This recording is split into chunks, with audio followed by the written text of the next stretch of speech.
بسم الله الرحمن الرحيم. ومن أحسن قولا ممن دعا إلى الله وعمل صالحا وقال إنني من المسلمين. গত দুটি আলোচনা চলছিল আল্লাহকে ছেড়ে আল্লাহর মাখলুকাত সমূহের মধ্য হতে কারো কাছে আশ্রয় প্রার্থনা করা, কারো কাছে দোয়া করা, কাউকে আহ্বান করা, কারো কাছে মনের আকুতি ব্যক্ত করা, এগুলো হচ্ছে সব শিরকের অন্তর্ভুক্ত। গায়রুল্লাহর কাছে আশ্রয় চাওয়া, গায়রুল্লাহর কাছে দোয়া করা, গায়রুল্লাহর কাছে কাকুতি মিনতি করা, এটা হচ্ছে শিরকের অন্তর্ভুক্ত। এই চলছিল গত কয়েকটি আলোচনা। গায়রুল্লাহ বলতে আসলে কি বোঝায়? আমরা বলেছিলাম যে আল্লাহ ছাড়া যত কিছু আছে সব হচ্ছে গায়রুল্লাহর অন্তর্ভুক্ত। সেটা প্রাণী হতে পারে, নির্জীব কোনো প্রাণীও হতে পারে, নির্জীব প্রাণীও হতে পারে, নির্জীব কোনো বস্তুও হতে পারে, গাছ হতে পারে, পাথর হতে পারে, মানুষ হতে পারে, জিন হতে পারে, অথবা অন্যান্য যে মাখলুকাত গুলো রয়েছে সেগুলোও হতে পারে, চাঁদ হতে পারে, সূর্য হতে পারে, তারকা হতে পারে, সব কিছুই হতে পারে। তো সেক্ষেত্রে লেখক রাহিমাহুল্লাহ সুন্দর করে দলিলগুলোকে নিয়ে এসছেন যে পৃথিবীতে যত মাখলুকাত রয়েছে এই মাখলুকাতের মধ্যে উত্তম এবং শ্রেষ্ঠ মাখলুক হচ্ছে মানুষ। আর এই মাখলুকাত শ্রেষ্ঠ মানুষ, শ্রেষ্ঠ মাখলুকের মধ্যে হতে সবচাইতে বেশি শ্রেষ্ঠত্ব যাদেরকে দান করা হচ্ছে তারা হচ্ছেন নবী রাসূলগণ। নবী রাসূলগণ তাদের দুটি দলিল তিনি নিয়ে এসেছেন।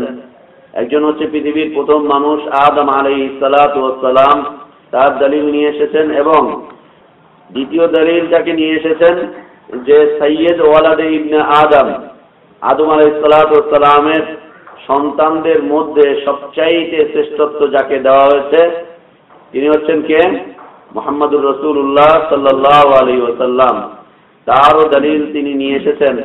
উভয়কেই তিনি দুর্বল, উভয়কেই তিনি অক্ষম হিসাবে প্রমাণিত করেছেন কোরআনুল কারীম দিয়ে, যে উভয়ই হচ্ছে আল্লাহর কাছে দুর্বল, উভয়ই হচ্ছে আল্লাহর কাছে অক্ষম। আল্লাহর শক্তির কাছে আদম আলাইহিস সালামের শক্তির কোনো কিছুই নেই, মুহাম্মদ সাল্লাল্লাহু আলাইহি ওয়াসাল্লামের শক্তিরও কোনো কিছুই নেই। উভয় হচ্ছে একদম দুর্বল, একদম দুর্বল গুণাবলীর দিক দিয়ে, ক্ষমতার দিক দিয়ে, সকল ক্ষেত্রে তারা হচ্ছেন একবারে দুর্বল। সৃষ্টির সেরা জীব মানুষের মধ্যে হচ্ছে শ্রেষ্ঠত্ব যাদেরকে দেওয়া হয়েছে তারাই যদি দুর্বল থাকে, তাদেরকেই যদি আহ্বান করা না যায়, তাদেরকে আহ্বান করলে যদি শিরিক হয়, তাদের কাছে দোয়া করলে যদি শিরিক হয়ে যায়, তাদের কাছে মনের আকুতি ব্যক্ত করলে যদি শিরিক হয়ে যায়, তাহলে তারা ছাড়া যে অন্যান্য মাখলুকাত গুলো রয়েছে তাদেরকে কি করে আহ্বান করা যেতে পারে? কি করে আহ্বান করা যেতে পারে? কি করে তাদেরকে ডাকা যেতে পারে? লাত, মানাত, উজ্জা, হবল আর এই আমাদের ঠাকুর, দেব দেবী আর আমাদের এই সরস্বতী, কালী, দুর্গা, এদেরকে কি করে আহ্বান করা যেতে পারে? আর এরা যেহেতু কাফের, এরা যেহেতু মুশরিকেরা, যেহেতু হিন্দু, ওদেরকে ডাকলে পাপ হবে, কিন্তু আমাদের পীর বুজুর্গ ওদেরকে ডাকলে পাপ হবে না, কারণ এরা হচ্ছে স্বগোত্রীয়, এদেরকে ডাকা যেতে পারে, তাই না? জি না, কাউকেই ডাকা যাবে না। আমরা সেখানে উল্লেখ করেছিলাম দোয়া হচ্ছে দুই প্রকার, তাই না? মনে আছে? দোয়া হচ্ছে দুই প্রকার। এক নাম্বার হচ্ছে ইবাদতের দোয়া, আর একটা হচ্ছে চাওয়ার ক্ষেত্রে দোয়া। উভয়টাই ইবাদত, উভয়টাই ইবাদত। এর মধ্যে হতে কোনো একটাকে যদি কেউ গায়রুল্লাহর জন্য দিয়ে দেয় তাহলে সে শিরকের মধ্যে ডুবে যাবে এবং তার আমলটা শিরকি আমল হবে, সে মুশরিকে পরিণত হয়ে যাবে। এ ছিল পৃথিবীবাসী মাখলুকাতদের বর্ণনা এ পর্যন্ত। আজকের আলোচনা যে মানুষগুলোকে না হলে দুর্বল করে সৃষ্টি করা হয়েছে, কারণ আল্লাহ বলেছেন অখুলিকাল ইনসানু দাঈফা, মানুষকে দুর্বল করে সৃষ্টি করা হয়েছে। অখুলিকাল ইনসানু দাঈফা, দাঈফ। তো অখুলিকাল ইনসানু দাঈফা মানুষকে দুর্বল করে সৃষ্টি করা হয়েছে। এই দুর্বল করে মানুষকে সৃষ্টি করা হয়েছে, কিন্তু আমরা দেখতে পাচ্ছি যে সবল করে আরেকটা প্রাণীকে সৃষ্টি করা হয়েছে, তা হচ্ছে মালাইকা। এমন ক্ষমতা, এমন শক্তি, এমন পাওয়ার তাদেরকে দেওয়া হয়েছে, পৃথিবীর কোনো মাখলুককে এত বেশি শক্তি, এত বেশি পাওয়ার দেওয়া হয়নি। এত বেশি পাওয়ার, এত বেশি শক্তি পৃথিবীর কোন মাখলুকাতকে দেওয়া হয়নি। অনেক শক্তি দিয়ে তাদেরকে সৃষ্টি করা হয়েছে, বিশাল বিশাল শক্তি। আমরা দেখতে পাচ্ছি অতীতে বিভিন্ন শক্তিশালী জাতিগুলোকে তারা তাদের শুধুমাত্র ডানার আঘাত করে ধ্বংস করে দিয়েছেন। এমন এমন বিশাল বিশাল গোত্র, বিশাল বিশাল জাতিকে তারা উঠিয়ে শূন্যে উঠিয়েছেন, উঠিয়ে একেবারে চাপা দিয়ে নিচে ফেলে দিয়েছেন। একেবারে গোষ্ঠীগতভাবে তারা শেষ হয়ে গিয়েছে। পৃথিবীতে তাদের অস্তিত্ব বলতে আজকে আর কিছুই নেই। শুধু ইতিহাস হিসাবে আল্লাহ সুবহানাহু ওয়া তাআলা কোরআনুল কারীমে উল্লেখ করেছেন, তাই আমরা জেনেছি। যদি তিনি উল্লেখ না করতেন তাহলে তাদের ইতিহাস লেখার মতো কোনো মানুষও পৃথিবীতে ছিল না। তাদের ইতিহাস লেখার মতো, যেমন ইরাম জাতি, নূহ আলাইহিস সালাতু ওয়াস সালামের জাতি, তারপরে ফিরআউনের যে জাতিটা ছিল সেই জাতি, তারপরে কওমে আদ, কওমে সামুদ, কওমে সালেহ, এদের অস্তিত্ব একেবারে পৃথিবী থেকে মিটে গিয়েছে। কোনো অস্তিত্ব পৃথিবীতে আর টিকে নেই। আল্লাহ যদি না জানাতেন কোরআনুল কারীমে, আমরা জানতেও পারতাম না, কারণ এত আগের কোনো মানুষ এখন বেঁচেও নেই। সেই সময় ইতিহাস সংরক্ষণের কোনো ব্যবস্থাপনাও ছিল না। তো এই কাজগুলো করেছেন একজন দুইজন ফেরেশতা।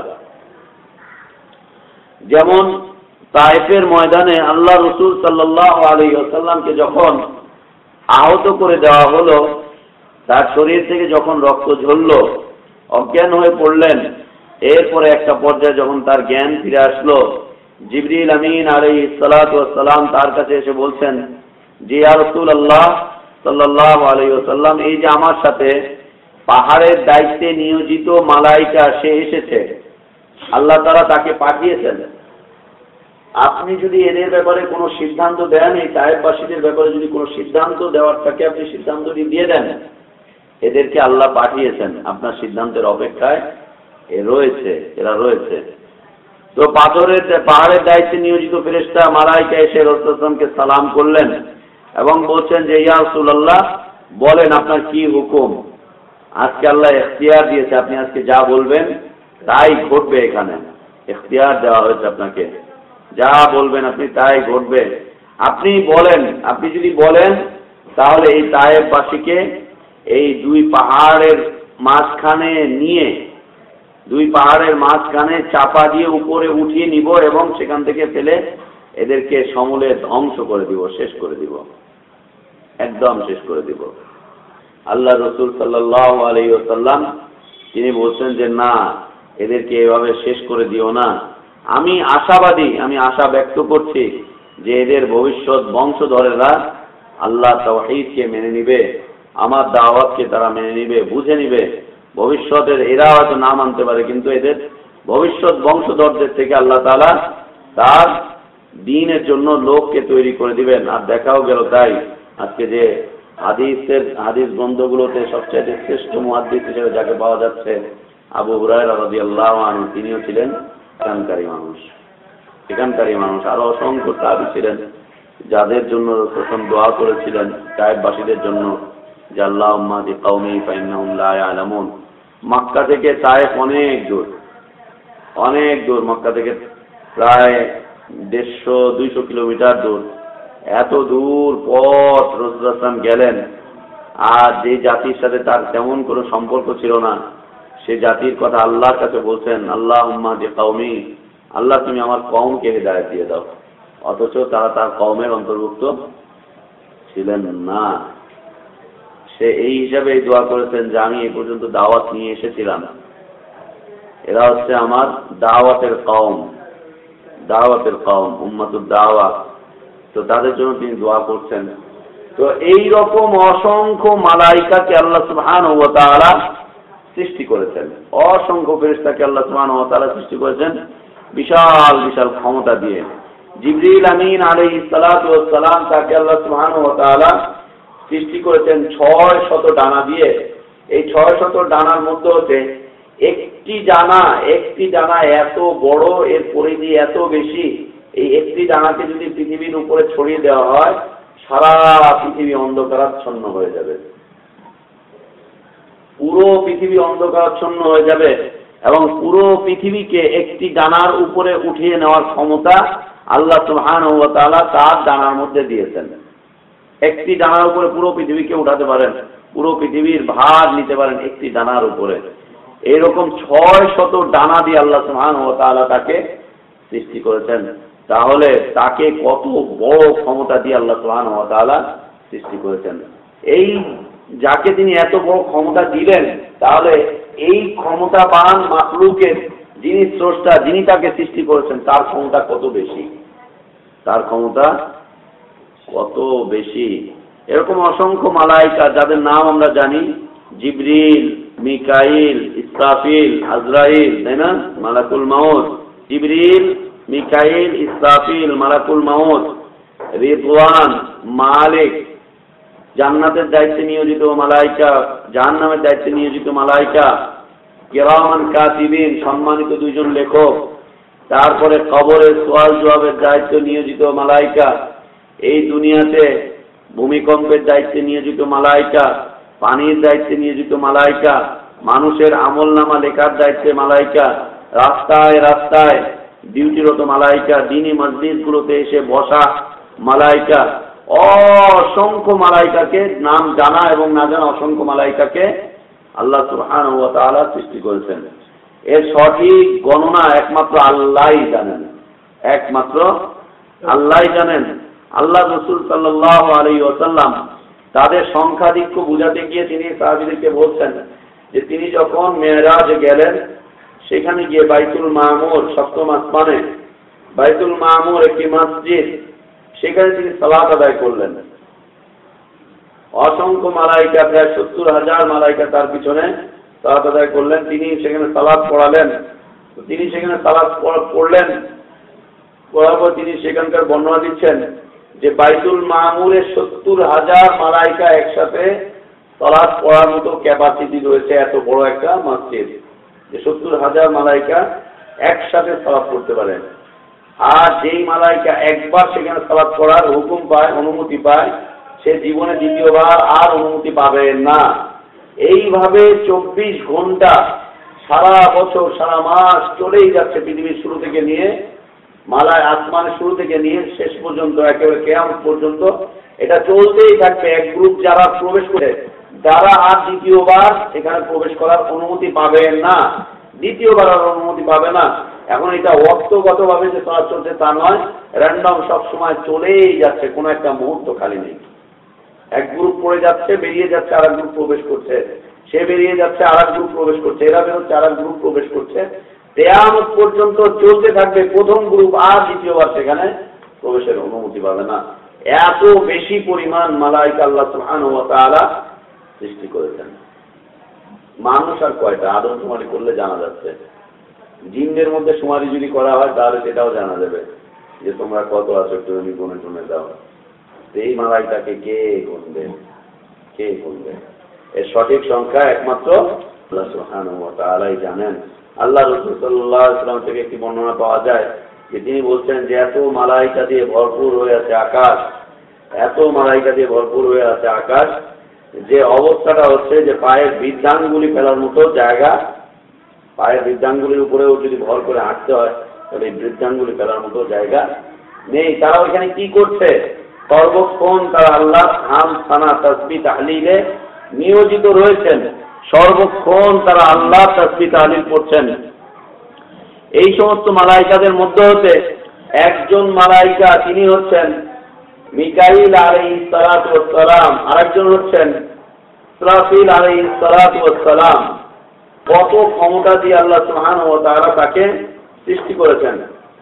ইসরাফিল আলাইহিস সালাতু ওয়াস সালাম এত ক্ষমতা দিয়ে আল্লাহ সুবহানাহু ওয়া তাআলা তাকে সৃষ্টি করেছেন যে তার একটা ছোট্ট ফুৎকার, শুধু ফু দিবেন, একটা ছোট্ট ফুৎকার দেওয়া হবে, সারা পৃথিবীতে কম্পন সৃষ্টি হয়ে যাবে, পুরো পৃথিবী কেঁপে উঠবে, পুরো পৃথিবী কেঁপে উঠবে, আর আকাশগুলো ভেঙে চুরে খান খান হয়ে পড়তে থাকবে, এই জমিন তুলার মতো করে উঠতে থাকবে, মানুষগুলো দৌড়াতে থাকবে, পালাতে থাকবে, মানুষগুলো পালাতে থাকবে, গর্ভবতী নারী তার সন্তান ভূমিষ্ঠ হয়ে যাবে, দুগ্ধপোষ্য নারী তার সন্তানকে দুধ পান করাতে অস্বীকার করবে, মানুষ মাতালের মতো ছুটতে থাকবে, অথচ তারা মাতাল নয়, মাত্র ছোট্ট একটা ফুৎকার দিবে, বলবে। যেই মালাইকার ফুৎকারের মধ্যে এত বেশি ক্ষমতা যে পুরো পৃথিবী ধ্বংস হয়ে যাবে তার একটা ছোট্ট ফুৎকারে, তাহলে সেই মালাইকার মধ্যে কত ক্ষমতা দিয়ে আল্লাহ তাআলা তাকে সৃষ্টি করেছেন, কত ক্ষমতা দিয়ে আল্লাহ তাআলা তাকে সৃষ্টি করেছেন। ছোট্ট একটি ফুৎকার আল্লাহ সুবহানাহু ওয়া তাআলা বলেন, যার মাধ্যমে ইযা যুলজিলাতিল আরদু জিলজালাহা ওয়া আখরাজাতিল আরদু আসকালাহা ক্বালাল ইনসানু মা লাহা। ইযা যুলজিলাতিল আরদু জিলজালাহা, জমিনে যখন ভূমিকম্প চলে আসবে, ভূমিকম্প চলতেই থাকবে, চলতেই থাকবে, ভাঙতেই থাকবে, করতেই থাকবে, করতেই থাকবে। ওয়া আখরাজাতিল আরদু আসকালাহা, এই ভূমিকম্পের মাধ্যমে, আজকে তো আমরা ভূমিকম্পে দেখতে পাচ্ছি সব দেবে যাচ্ছে, সেই ভূমিকম্পের মাধ্যমে মাটির নিচে যা আছে সব ফুটিয়ে দিবে মাটি। মানুষ বলতে থাকবে মা লাহা, কি হলো এই জমিনের, কি হচ্ছে এই আকাশে, কেন ভেঙে ভেঙে পড়ছে, এই জমিনের কি হয়েছে, ও কেন নিচে থেকে সব উঠিয়ে দিচ্ছে, এই জমিনের কি হলো যে জমিন তুলার মতো করে উঠছে, এই পাহাড়ের কি হলো যে পাহাড় উড়ে উড়ে চলে যাচ্ছে, কি হলো, কি হলো এই জমিনে, কি হলো, একটা ফুৎকার। আর এই ফুৎকার যিনি দিবেন তাকে আল্লাহ সুবহানাহু ওয়া তাআলা কত পাওয়ার দিয়ে সৃষ্টি করেছেন, আর যিনি তাকে সৃষ্টি করেছেন তিনি কত পাওয়ারফুল, তার কত ক্ষমতা রয়েছে, তার কত ক্ষমতা রয়েছে। এই বিশাল আকাশকে তিনি সৃষ্টি করেছেন। এই দেখেন, এই ছোট্ট একটা 10 ফিট বাই 12 ফিট ঘর হবে, এই একটা পিলার, এই একটা পিলার, এই ছাদটাকে টিকিয়ে রাখার জন্য এই চারদিকে বাউন্ডারি ওয়াল দেওয়া হয়েছে, অন্যথায় এই ছাদটা টিকেই থাকবে না। এই বিশাল আকাশকে সৃষ্টি করেছেন, একটাও পিলার দেখা যাচ্ছে না, একটাও পিলার দেখা যাচ্ছে না। এই ছাদ সৃষ্টি করতে গিয়ে যেমন পিলার লেগেছে, এই আকাশের জন্য যদি পিলার সৃষ্টি করা হতো তাহলে গাড়ির ওয়ার্কশপ গুলো বন্ধ হয়ে যেত, একটা গাড়িও চলতে পারতো না। 5 ফিট 7 ফিটের মাথায় একটা পিলার, একটা গাড়ি কি করে চলবে? এইখান থেকে যাবে ওখানে গিয়ে ড্রিম, ওখানে যাবে ওখানে গিয়ে ড্রিম, বাড়ি পিলারের সাথে বাড়ি। মানুষ বাড়ি ঘর করতে পারবে না, মানুষের চলাচল, মানুষের বসবাসের অনুপযোগী হয়ে যাবে এই পৃথিবী, একদম অনুপযোগী হয়ে যাবে যদি আকাশের জন্য পিলার নির্ধারণ করা হতো। এই জমিনকে যদি এভাবে সমতল না করে এবড়ো থেবড়ো করে পাহাড় পাথর দিয়ে তৈরি করা হতো, যেমনি ভাবে পাহাড়গুলোকে তৈরি করা হচ্ছে, তাহলে এই জমিনেও মানুষ বসবাস করতে পারতো না, খাদ্যশস্য উৎপাদন করতে পারতো না, এই জমিনে বাড়ি ঘর করা সম্ভব হতো না, মানুষের জন্য, মাখলুকাতের জন্য অনুপযোগী হয়ে পড়তো এই পৃথিবী। এত দয়া করে, এত সুন্দর করে এককভাবে যিনি সৃষ্টি করেছেন, তার ক্ষমতা কত বেশি, কত বেশি তার ক্ষমতা। সুবহানাল্লাহি ওয়া বিহামদিহি, সুবহানাল্লাহিল আযীম। এই মালাইকা হাজার হাজার লক্ষ লক্ষ কোটি কোটি মানুষকে মুহূর্তের মধ্যে যিনি জান কবজ করে নিয়ে চলে যাচ্ছেন, তাকে আল্লাহ সুবহানাহু ওয়া তাআলা কত বেশি পাওয়ার দিয়েছেন, কত বেশি পাওয়ার দিয়েছেন। কিয়ামতের ময়দান, আল্লাহ সুবহানাহু ওয়া তাআলা কিয়ামতের মঞ্জর কুরআনুল কারীমে বর্ণনা করেছেন, রাসূলুল্লাহ সাল্লাল্লাহু আলাইহি ওয়াসাল্লাম হাদিসে তার ব্যাখ্যা দিয়েছেন যে কিয়ামতের পূর্ব মুহূর্তে একটা একটা করে আলামতগুলো আসতে থাকবে, একটা একটা করে কাজ ঘটতে থাকবে। সর্বশেষ ইসরাফিল আলাইহিস সালাতু ওয়াস সালাম তিনি হিঙ্গায় ফুৎকার দিবেন, জমিন ভেঙে চুরে খানখান হয়ে যাবে, আকাশ ভেঙে চুরে খানখান হয়ে যাবে, মানুষগুলোকে মারা হবে, মানুষগুলো সব মরে যাবে। এমনকি মরতে মরতে একটা পর্যায়ে গিয়ে এই মালাইকারা পর্যন্ত মরে যাবে, তাদেরকেও মৃত্যু দেওয়া হবে। এত বিশাল ক্ষমতার অধিকারী জিবরিল আমিন আলাইহিস সালাতু ওয়াস সালাম তিনিও মৃত্যুবরণ করবেন, ইসরাফিল আলাইহিস সালাতু ওয়াস সালাম তিনিও মৃত্যুবরণ করবেন, তাকেও মৃত্যু দেওয়া হবে। সমস্ত মাখলুককে মারার পরে আল্লাহ সুবহানাহু ওয়া তাআলা জিজ্ঞেস করবেন যে মালাকুল মাউত আর কে বাকি আছে? বলবে যে আল্লাহ তুমি আছো, আর তোমার এই মালাইকা, এই ফেরেশতারা রয়েছে, তোমার এই বান্দারা রয়েছে। আল্লাহ বলবেন যে সবাইকে মৃত্যু দিয়ে দাও, সবাইকে মৃত্যু দিয়ে দেওয়া হবে। জিবরিল মারা যাবেন, ইসরাফিল মারা যাবেন, মিকাইল মারা যাবেন, সবাই মারা যাবেন। তারপর জিজ্ঞেস করা হবে যে আর কে বাকি আছে, মান বাকিয়া ইয়া মালাকুল মাউত, মালাকুল মাউত আর কে বাকি আছে? সে বলবেন যে আল্লাহ তোমার পবিত্র সত্তা আছে আর আমি আছি, আর কেউ বাকি নেই, সব শেষ হয়ে গেছে, আর কেউ নেই, আকাশে না কেউ, না জমিনে কেউ, সব শেষ হয়ে গেছে। আল্লাহ সুবহানাহু ওয়া তাআলা বলবেন মুত ইয়া মালাকুল মাউত, হে মালাকুল মাউত তুমিও মরে যাও, তুমিও মরে যাও, শেষ। মালাকুল মাউতও মরে যাবে, এই আকাশে জমিন আর কেউ নেই, পুরা শূন্য থমথমে অবস্থা, কোথাও কোনো প্রাণী খুঁজে পাওয়া যাবে না। সেই অবস্থায় আল্লাহ সুবহানাহু ওয়া তাআলা জিজ্ঞেস করবেন লিমানিল মুলকুল ইয়াউম, আজকের এই দিনে রাজত্ব কার? কে আছো পাপিষ্ঠরা, এ দাম্ভিকেরা, এ অমুকেরা, অত্যাচারীরা, এইরা সেইরা, কে আছো তোমরা? কোথায় আছো? কোথায় তোমাদের অবস্থান? কারো কোনো আওয়াজ চলবে না। আল্লাহ জিজ্ঞেস করবেন লিমানিল মুলকুল ইয়াউম, লিমানিল মুলকুল ইয়াউম। আল্লাহ রাসূল সাল্লাল্লাহু আলাইহি ওয়াসাল্লাম হাদিসে রয়েছে আল্লাহ জিজ্ঞেস করবেন আইনাল জাব্বারুন আইনাল মুতাকাব্বিরুন, হে অপরাধীরা তোমরা কোথায়? হে আত্ম অহংকারীরা, দাম্ভিকেরা তোমরা কোথায়? আজকে যারা আমার পথ থেকে দূরে ছিলে, আজকে তোমরা কোথায়? কোথায় তোমাদের অবস্থান? তারপর জিজ্ঞেস করবেন আজকের রাজত্ব কার? নিজেই উত্তর দিবেন লিল্লাহিল ওয়াহিদিল কাহ্হার, মহা ক্ষমতাশালী একমাত্র আল্লাহরই রাজত্ব রয়েছে আজকে, আর কারো রাজত্ব আজকে আর টিকে নেই, সব শেষ হয়ে যাবে। এই মালাইকারা পর্যন্ত দুর্বল, একদম দুর্বল। আল্লাহর হুকুমের কাছে, আল্লাহর আনুগত্যের কাছে, আল্লাহর সত্তার কাছে এই মালাইকারা পর্যন্ত একদম দুর্বল। যাদের ফুৎকারে পৃথিবী ধ্বংস হয়, যাদের ফুৎকারে সমস্ত মাখলুকাতের, সমস্ত মানুষের আত্মাকে হরণ করা হয়, যাদের শুধুমাত্র একটা শব্দের মাধ্যমে, যাদের মাধ্যমে পৃথিবীতে বিশাল বিশাল ঢেউ আসতেছে, যাদের মাধ্যমে পৃথিবীতে ভূমিকম্প সৃষ্টি হচ্ছে, যাদের মাধ্যমে আবহাওয়ার বিভিন্ন ধরনের পরিবর্তন হচ্ছে, তারা পর্যন্ত দুর্বল। কেমন দুর্বল? যে যখন আল্লাহ সুবহানাহু ওয়া তাআলা আকাশে কোনো ধরনের ওহী করেন, কোনো ধরনের আদেশ করেন, কোনো বিষয় বলেন, তখন তারা আল্লাহর ভয়ে ডানা ঝাপটাতে থাকে, আল্লাহর ভয়ে তারা ডানা ঝাপটাতে থাকে। তাদের এই ডানা ঝাপটানোর আওয়াজ শিকলের সাথে বাড়ি খেলে শিকল যেমন আওয়াজ হয় টান টান করে, তারা ডানা ঝাপটাতে থাকে এইভাবে। আল্লাহ এই কথা শুনলে, আল্লাহর একটি আওয়াজ শুনলে, বা আল্লাহর একটি ওয়াহী করছেন, এই ওয়াহীর শব্দ যদি তারা শুনতে পায়, তখন তারা ডানা ঝাপটাতে থাকে, ডানা ঝাপটাতে থাকে। ভয়ে একেবারে তটস্থ হয়ে যায় তারা, যে আল্লাহ কি হুকুম করছেন, এই না কিয়ামত চলে আসে, এই না ধ্বংসলীলা চলে আসে, এই না সবকিছু শেষ হয়ে যায়, আল্লাহ কি হুকুম করছেন, এই বিষয়ে তারা ভয়ে একেবারে ভীত প্রকম্পিত হয়ে ওঠে। এই ভয় দীর্ঘক্ষণ পর্যন্ত চলতে থাকে, দীর্ঘক্ষণ পর্যন্ত তাদের মনের ভিতরে এই ভয় চলতে থাকে। যখন তাদের অন্তর থেকে এই ভয়টা একটু চলে যায়, তখন তারা একজন আরেকজনকে জিজ্ঞেস করে কি বলেছেন তোমাদের রব, কি বলেছেন? পরস্পর পরস্পরকে জিজ্ঞেস করে যে কি বলেছেন তোমাদের রব। আবার তারাই উত্তর দেয় মাযা ক্বালা রাব্বুকুম, ক্বালুল হক, যে তোমাদের রব সত্য বলেছেন, সত্যই বলেছেন তোমাদের রব। ওয়াল আলিয়ুল কাবীর, তিনি হচ্ছেন সুউচ্চ মহান, তিনি হচ্ছেন সবচাইতে বড়। আল্লাহ রাসূল সাল্লাল্লাহু আলাইহি ওয়াসাল্লাম বলছেন যখন মালাইকারা এই সমস্ত কথাবার্তা বলতে থাকে, তখন শয়তান চেষ্টা করে আকাশের কাছাকাছি গিয়ে তাদের কথাবার্তা কিছু একটা শুনতে, তাদের কথাবার্তা কিছু একটা শুনতে। এবং তারা যে ওইখানে যায় কথাবার্তা শ্রবণ করতে চেষ্টা করে, তাদেরটা একেবারে সিরিয়ালি থাকে, এইখানে একজন, এইখানে একজন, এখানে একজন, এখানে একজন, এখানে একজন, এইভাবে যেতে যেতে একেবারে প্রথম আকাশ পর্যন্ত তারা চলে যাওয়ার জন্য প্রচেষ্টা চালায়।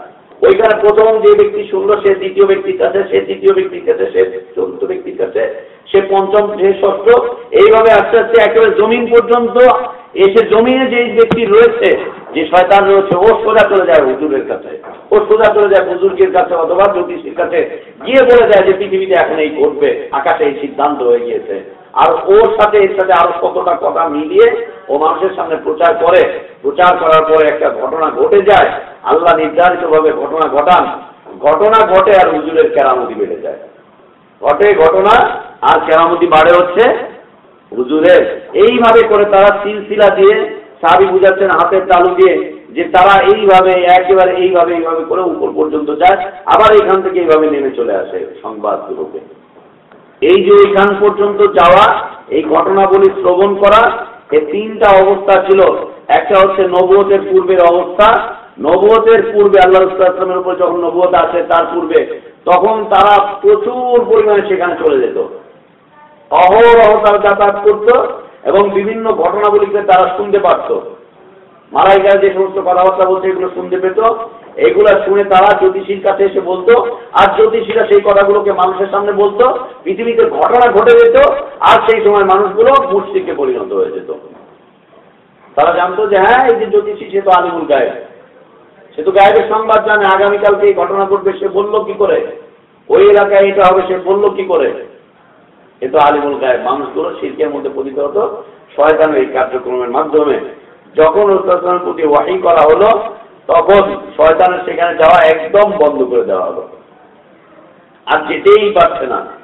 আর ওহীর পরবর্তী প্রজন্মের ঘটনা হচ্ছে যে রাসূলের মৃত্যুর পরে যে অবস্থা, সেটা হচ্ছে আল্লাহ রাসূল আগে বর্ণনা করে গিয়েছেন যে মালাইকারা এখন ওইখানে পাহারাদার নিযুক্ত হয়ে রয়েছে।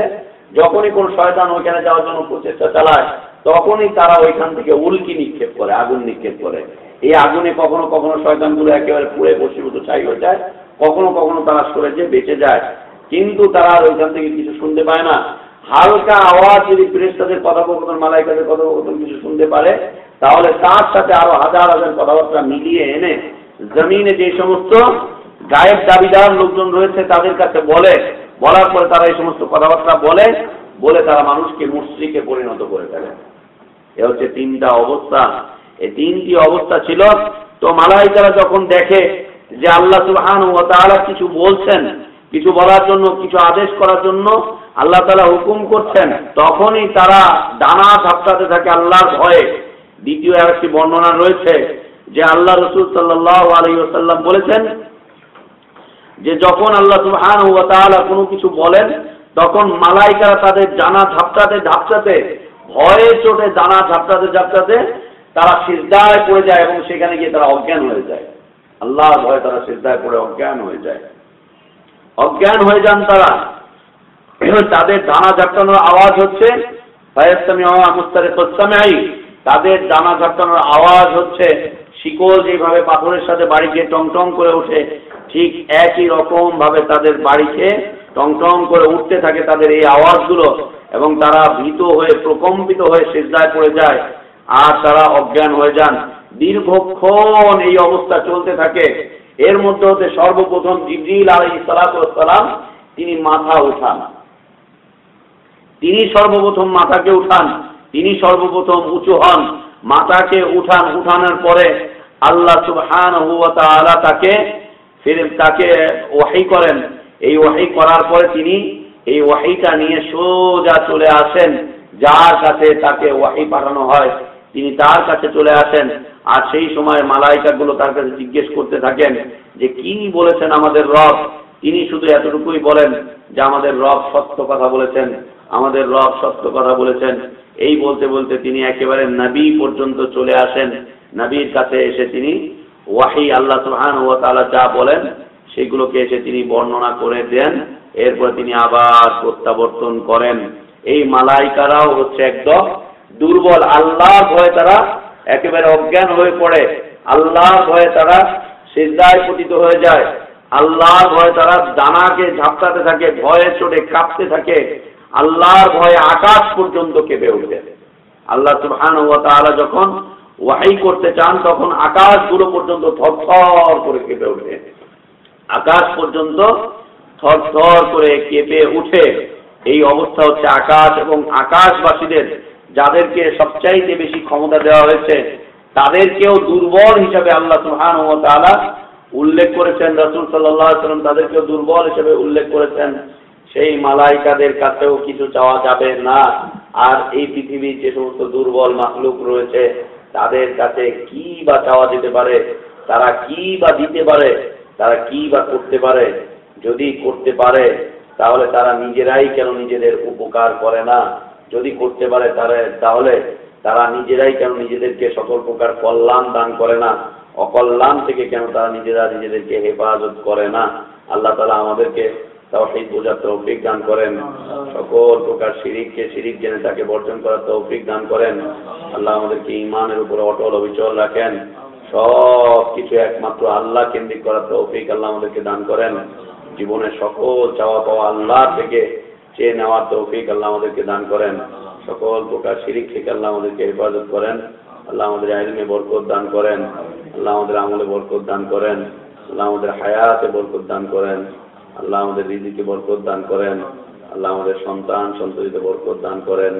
আল্লাহ আমাদের সন্তানগুলোকে আলেমে দ্বীন করে দেন, আলেমে হাক্কানি রব্বানি বানিয়ে দেন। আল্লাহুম্মা আমিন ওয়া আখির দাওয়ানা আলহামদুলিল্লাহি রাব্বিল আলামিন। সাল্লাল্লাহু আলাইহি ওয়া সাল্লাম ওয়া বারাকা আলা নবিয়িনা মুহাম্মদ ওয়া আলা আলিহি ওয়া আসহাবিহি আজমাইন। সুবহানাকাল্লাহুম্মা ওয়া বিহামদিকা আশহাদু আল্লা ইলাহা ইল্লা আনতা